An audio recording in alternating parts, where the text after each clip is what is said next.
भंडाऱ्याच्या साकोलीमध्ये नाना पटोलेंच्या वाढदिवसानिमित्त एनसीपी कार्यकर्त्यांचा काँग्रेसमध्ये प्रवेश, काँग्रेसच्या पदाधिकारी आणि कार्यकर्त्यांची मोठी उपस्थिती. पक्षप्रवेशामुळे साकोलीत काँग्रेस पक्षाला बळ. विकास आराखडा जर घरावर वरवंटा फिरवत असेल गप्प बसणार नाही. खासदार सुरेश म्हात्रे यांचा इशारा.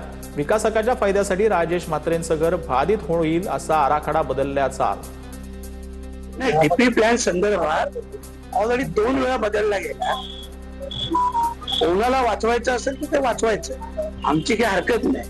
पण त्याच्यासाठी कोणाचं तरी राहतं घर तोडायचं हे कारवाई चुकीची. ना घर का ना घाट का अशी शरद पवारांच्या पक्षाची स्थिती झाली. आमदार सदाभाऊ खोत यांची राष्ट्रवादी शरद पवार पक्षावर जोरदार टीका. विधानसभा उमेदवारीवरून निशाण. शरद पवार राष्ट्रवादी पक्ष म्हणजे ना घर का ना घाट का अशी आज त्यांची परिस्थिती निर्माण झालेली आहे. राहुरीमध्ये स्थानिक स्वराज्य संस्थेच्या निवडणुकीला अहिल्यानगरमध्ये त्यांना उमेदवार मिळत नाही.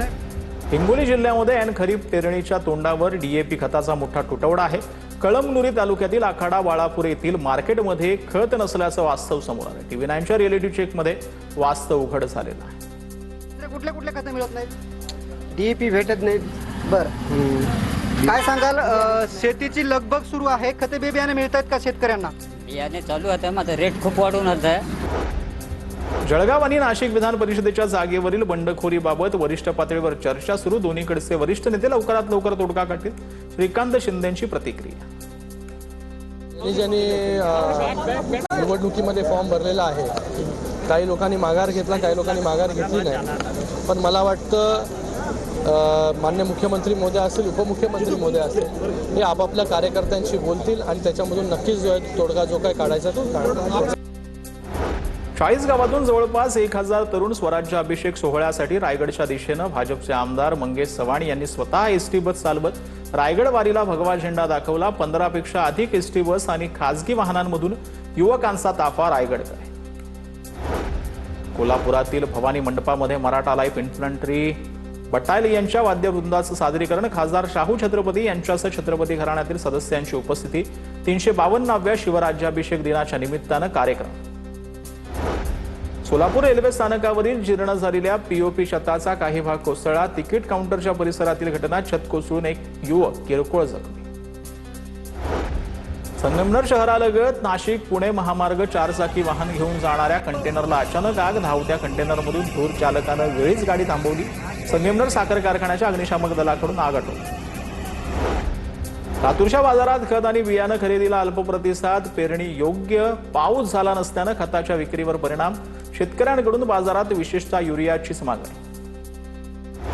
कांद्याला 2000 रुपये प्रति क्विंटल भाव द्या. कांदा उत्पादक शेतकऱ्यांची सरकारकडे मागणी. श्रीरामपूर येथील कांदा उत्पादक शेतकऱ्यांची आर्तहाक.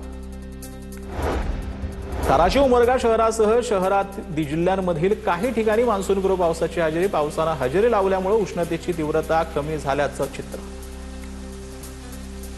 बुलढाण्यामध्ये अवैध हातभट्टी दारू अड्ड्यांवरती पोलिसांचा धाडसी छापा. हातभट्टीचा कारखाना पोलिसांकडून उद्ध्वस्त. कारवाईमुळे अवैध दारू व्यवसाय करणाऱ्यांमध्ये खळबळ. फक्त शेंदूर लावून शिवसेनेत किंमत वाढवायची आणि निघून जायचं ही घाणेरडी राजकीय प्रवृत्ती आहे. बाळा माने यांच्यावर किशोरी पेडणेकर यांचा हल्ला.